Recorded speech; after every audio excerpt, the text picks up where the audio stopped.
Okay, hello class. We are back for a late night edition of BioE 225. I think it's 8:30. It's the latest Kim and I have ever done a class recording, That is true.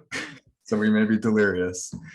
Yeah, so we've been doing this whole course on the premise that you can deliver ultrasound into the brain and have awesome effects, neuromodulation effects. You mean direct effects without any extra stuff. Yeah, direct effects, pure neuromodulation. The term I try to get that to take in the field. I don't know if it has. Pure neuromodulation, is that the term you Yeah. use? Yeah, I used to tell Tommaso that was a real thing, and Uh-huh. he started using that phrase. So I'm trying to Really? get it to take. Yeah, it's a good question. Like how to distinguish it from using other, using agents, and like what about like the direct effect or something like that? Direct is good. Pure, I'll just keep throwing it in there and see if it takes something. I made that up. You're gonna see if it sticks. Yeah. Anyhow, so yeah, if you have direct, where it's just ultrasound, but people are inventing, and Kim is also doing amazing research by aiding the system, adding non-endogenous agents to help you modulate neurons. And we're going to tell you all about a few different methods of doing that, different types. And the idea here is to segue you into a few other lectures by, who do we have, Kim? We have Oh, we Nick. have a number of people coming up. So we have Nick Todd from the Brigham and Women's Hospital. He's going to talk about BBB opening for neuromodulation. Let's see. We have Sungchik Yu. Oh wait, but we don't have Sungchik. We might not have Sungchik. We have Mikhail. We have Mikhail Shapiro. We'll be talking about delivering different viruses and cool things like that. Yeah, but you're going to mention Sungchik, aren't you? I'm going to cover that juicy material within lecture. Yeah. All right. So let's jump right into it. Okay. So what are the three things we're going to talk about? The first one, which Kim is going to lead, is blood-brain barrier opening, BBB, with nanobubbles. I think Kim will talk a little bit how to do that without nanobubbles. We're also going to talk about... Keith, people usually refer to them as microbubbles. Do they? Oh, yeah, Lord. they do. Okay, good. We're going to keep going. We're not going to cut this. Then I can edit the screen. And I think it's because the bubbles are sort of like on the size of red blood cells, that sort of size. So on the order of microns. So okay, not my forte. This is Kim's field. This is Kim's field. So they're big bubbles, but you also may have nanoparticles that are kind of like bubbles for doing other things, uncaging drugs in particular. So you see where I got mixed up there, Kim? Yeah. So this is Rog Aaron's work. So you're going to mention Rog's work? Yeah, Rog and a few other people that are creating some interesting new findings in the field. And they can pull Rog's lecture up from last year. The last one's Sungchik's work and others, where we're going to talk about plasma-bound protein release. And we'll just tell you when we get there what that means. Okay. So let's jump back in. Kim, do you want to kick this off? Okay. These aren't my slides, so let's just see how this goes. So the idea with microbubble, blood-brain barrier opening. So of course the blood-brain barrier is a tight sheathing of all the blood vessels in the brain, and that is so that toxic chemicals can't get out into the brain, out from the blood vessels into the brain, which is great. It protects your brain. That is very, very important. But there are some times when we do want to get molecules out, and I mean large molecules. So the blood-brain barrier is such that small molecules can still get out, but large molecules are hindered. And so I think you have a picture coming up that shows that the endothelial cells are very tight. They've got tight junctions, and yeah, here we go. And so that's what you're showing here is that the blood vessel up above. So there's red blood cells are kind of big. You see the microbubbles there. So this is like intravenously injected microbubbles. And what we see is that the endothelial cells in the lower picture are all very tight together, so you don't get large molecules escaping from the blood vessel through those tight junctions. But also the astrocytes come in behind the endothelial cells, and they also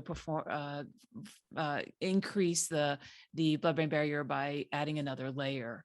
And so what you can do then, the way blood-brain barrier opening works, is that these microbubbles that we've injected, because they're filled with air or gas, that they're very, very compressible. So what happens is that under the ultrasound, the high pressure part, they sort of contract down, and under the low pressure part of the ultrasound, they expand.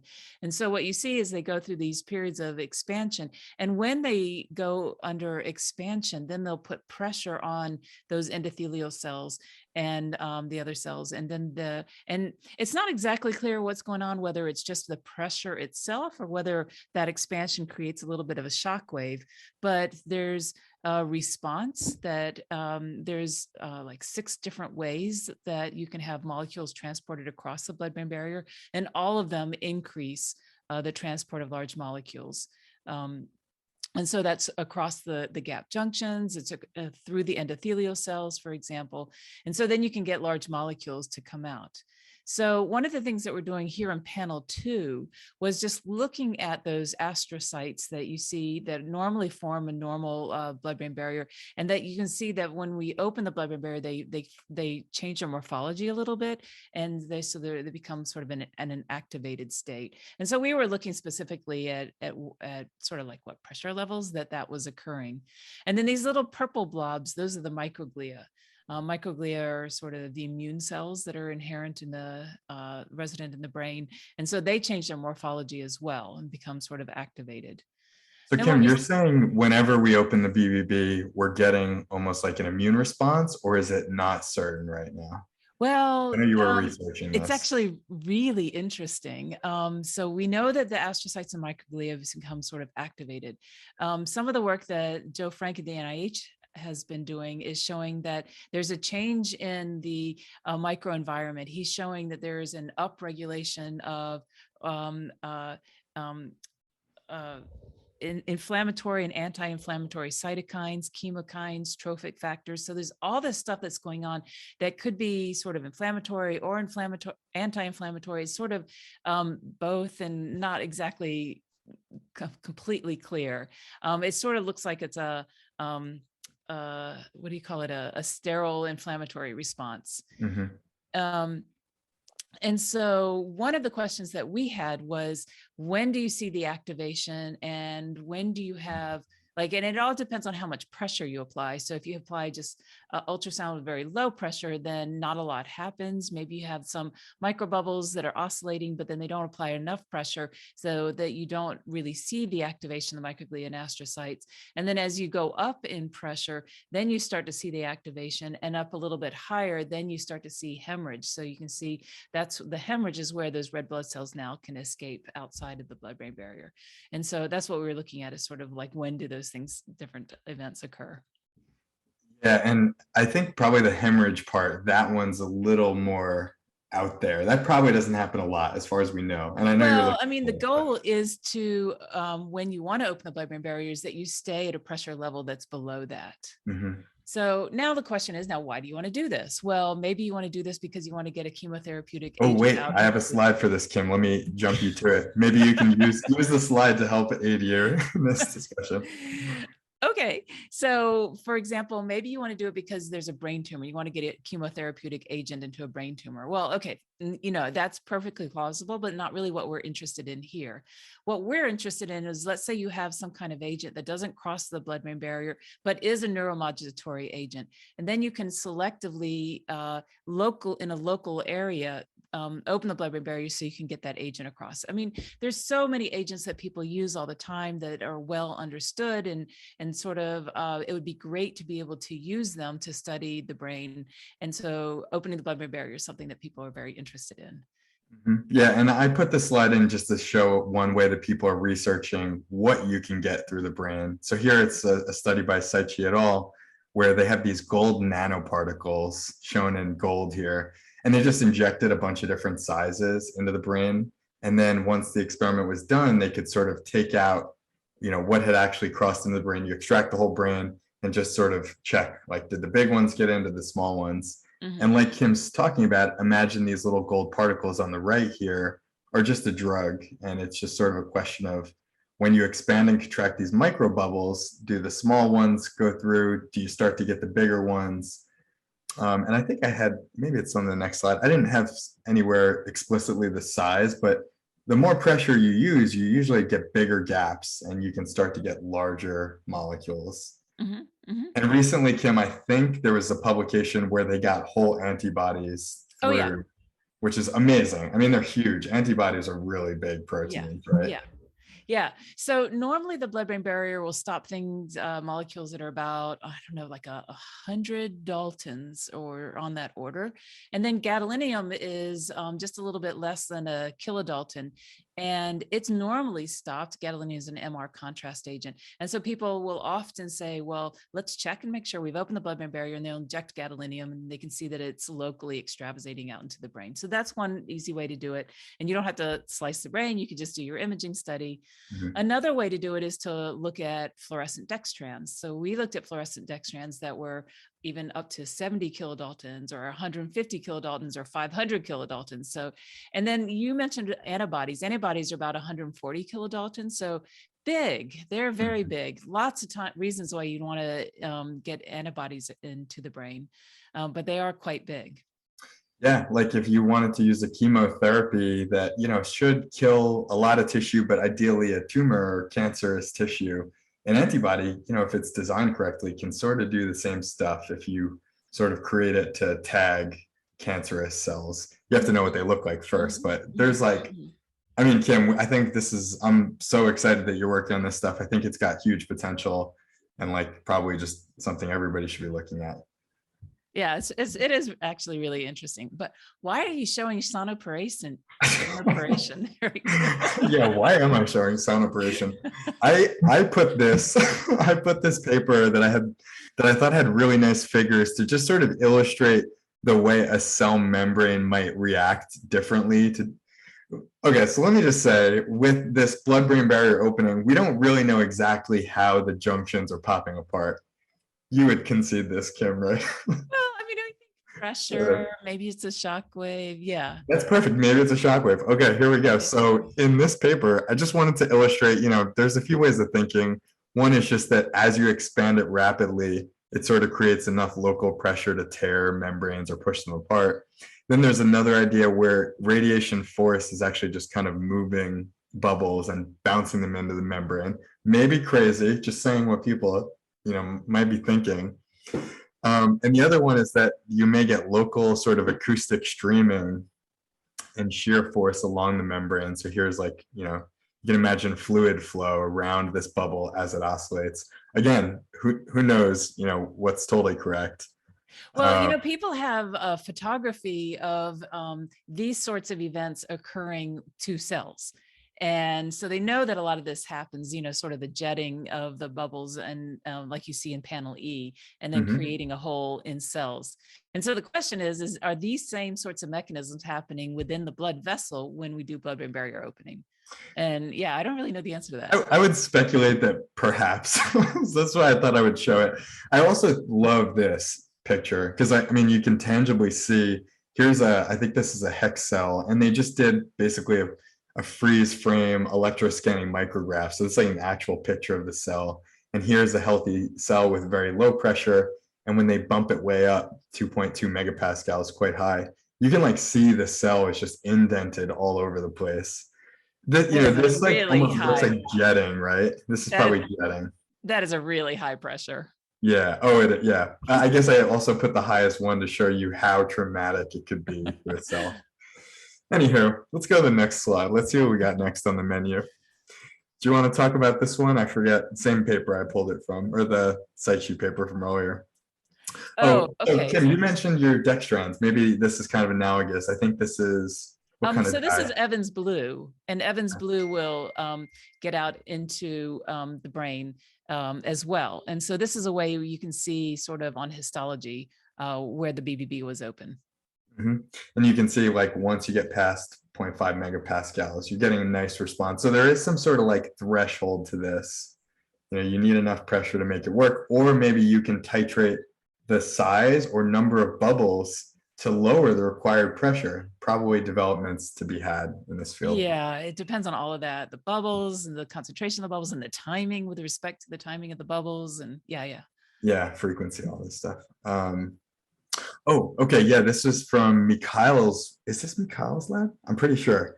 Yeah, I think this is from Mikhail's lab. I'm going to say it is. And I just wanted to say another application is you can also deliver viral agents. So here he's like actually injecting a virus that does not normally cross the BBB.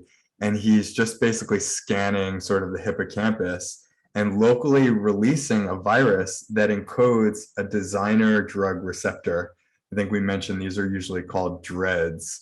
So here, if he's only infected the hippocampus with the DREADs, then he can inject a designer drug to only target this brain region.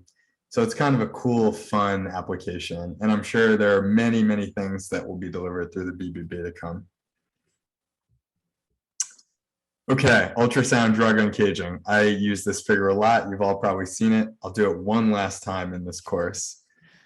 With pharmacology, we always make this pitch when we're talking about neuromodulation devices. We say pharmacology is great often, there's many good applications, but the problem with the brain is that it must bathe the entire brain, and your target may be like this little subdomain of the thalamus or somewhere in the brainstem, but unfortunately you're going to sort of wash out the entire area, and you might get really terrible side effects, and things like that. It's the same argument that we just talked about for blood-brain barrier opening, is that you want to have a local effect with a drug which is systemic, right? Yeah, so that's interesting you say that. The BBB opening can also give you local release of a drug, but the BBB opening to me is two-part because it's local, but it's also for drugs that would have never have gotten into the brain in the first place. Yeah, that's the difference. Cool. Is that you need a BBB opening if it's a large drug. And if it's a small drug that's going to get out across the BBB, then you need to encapsulate it in some way so that it doesn't cross, but then it's administered systemically. So that's what you're talking about here, is that you cage the drug so it doesn't cross, and then you release it locally. Exactly. So I'll even jump past, because we all know that focused ultrasound, can do what it does. But let's say people are spooked by the idea of opening the BBB. So, we take these small molecules like Kim was saying, and I can't speak really well about, this is from Raga Ron's, one of his earlier papers in Nature Com. Kim, if you want to jump in and say something, I can even just start off. Oh, no, go ahead. Okay, so Rog and others are engineering molecules that essentially can sort of solubilize your small molecules of interest or whatever you're trying to deliver locally. And they create them such that ultrasound pressure fields cause these things to sort of rupture. And here you can see his sort of diagram of that. The particles up top deliver some sort of ultrasound scheme, and you're potentially expanding these particles. But you can see these little red dots, which represent, in this paper, I forget, it was like propofol. You'll release these things locally. For Rod's work, yeah, Kim. What is the reference that you have there? Is that one of Rog Aaron's work? I think that's someone else, someone else's work.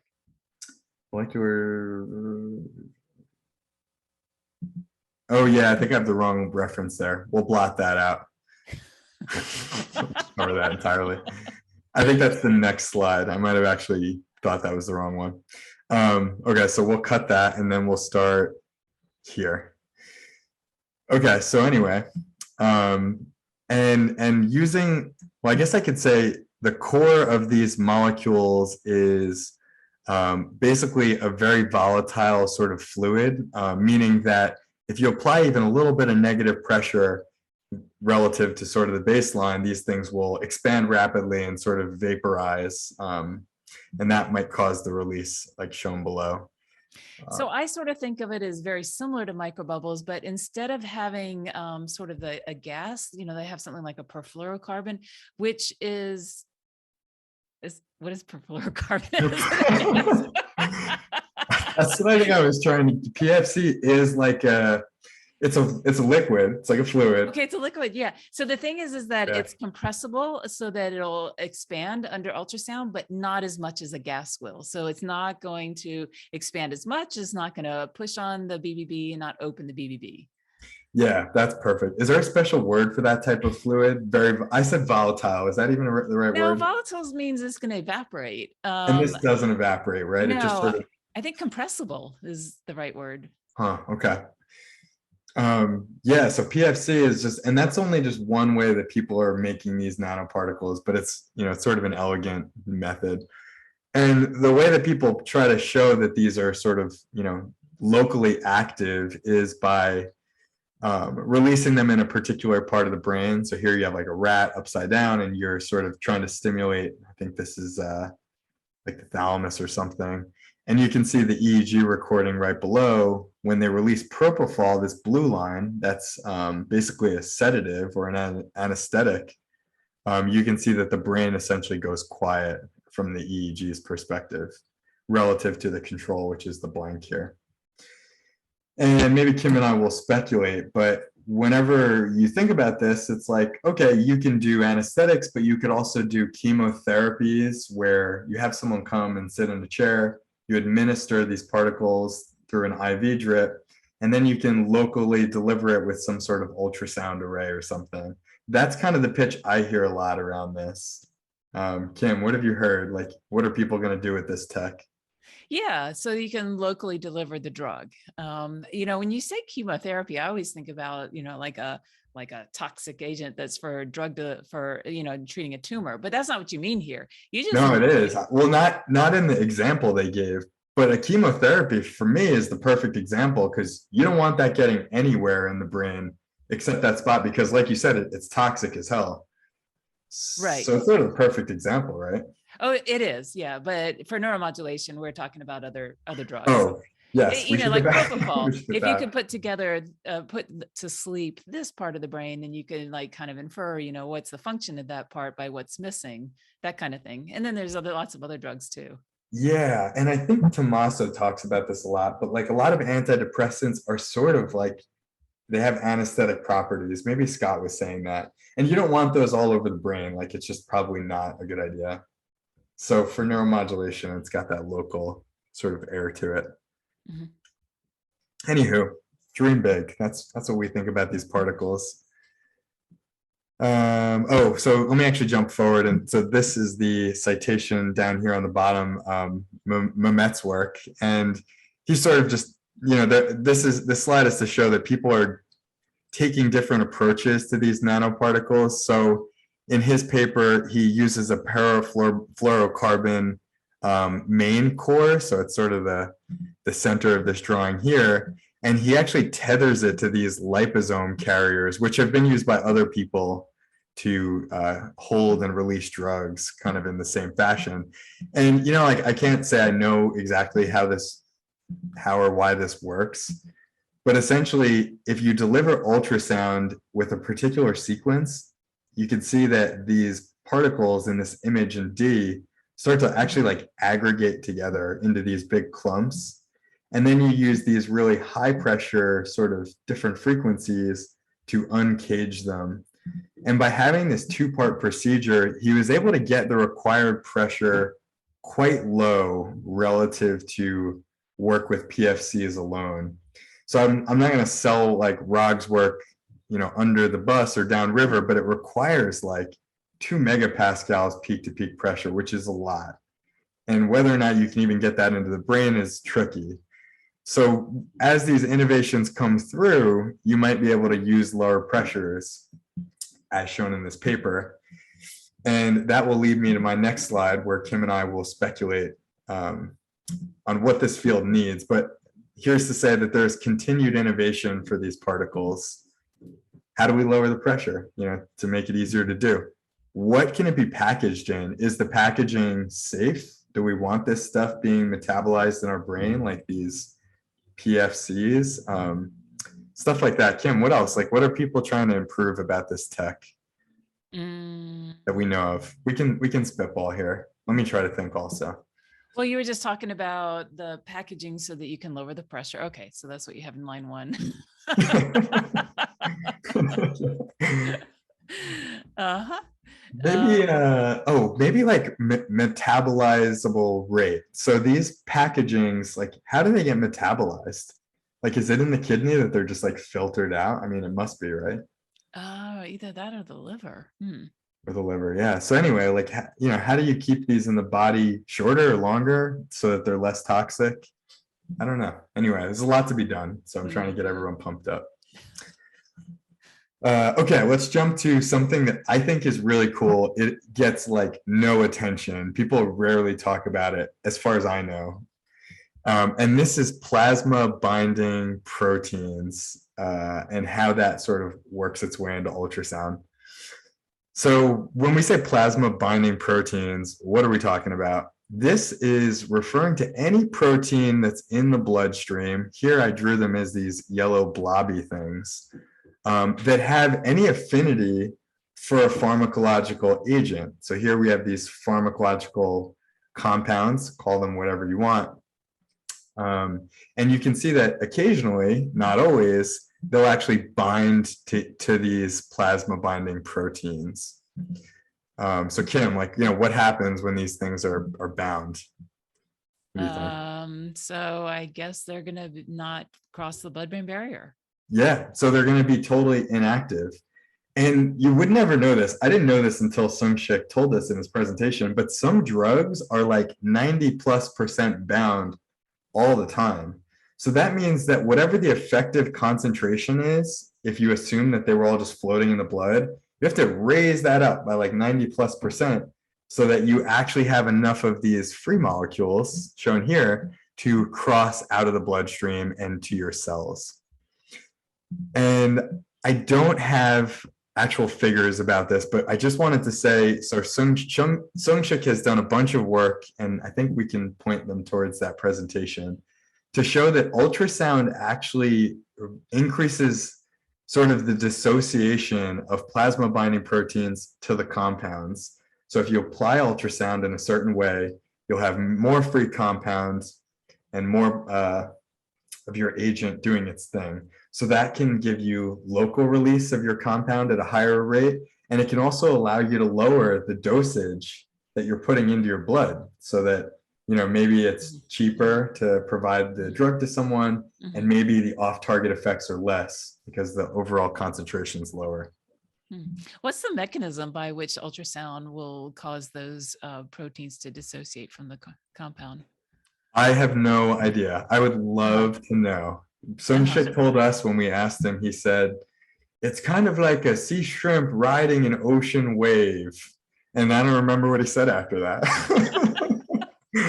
So, right, I mean, it's such a small interaction. I don't understand how it works, but his data was compelling. Yeah, it's not like those plasma proteins are going to oscillate a lot under the ultrasound. No, yeah. So yeah, pretty interesting. I'd really like to know what that mechanism is. I mean, maybe acoustic streaming, maybe just these molecules moving and having friction with fluid changes their binding kinetics. I mean, maybe they're just really very loosely bound. And so that streaming causes them to come off. Yeah, possibly. Oh, I was going to say something that I always tell young engineers I think has a big future is like, can you engineer a drug that has an affinity, a very high affinity for plasma binding proteins so that you can use much lower concentrations? Like if you can somehow engineer this interaction rather than use it passively. And I guess that brings me to this next slide is like, you have to take advantage of what's already happening. So common plasma binding proteins are albumin, lipoproteins, glycoproteins, and globulins. And you know, there are probably other proteins, but they just don't have the same affinity for many drugs. And drugs, again, all of them probably have some PBP binding, but some that have very high amounts that are in psychiatry, as you know, as we're talking about neuromodulation, are valproate, which is an anticonvulsant, or clozapine, which is sort of an antipsychotic. But if you can design drugs to actually, you know, want to do this, then ultrasound might be a really cool tool for you. And it's important to note that PBP, you know, you'll always hear that this affects the drug half-life and effective dose, as I mentioned, because as they're bound up to these proteins, they're not getting filtered out of the blood. Okay, that's it. Kim, I hope All right. we've adequately prepped the students for these exciting lectures. Any thoughts on everything? Did I miss major points here? No, I think this was a good introduction, and now I think we should just jump right into those lectures. Cool.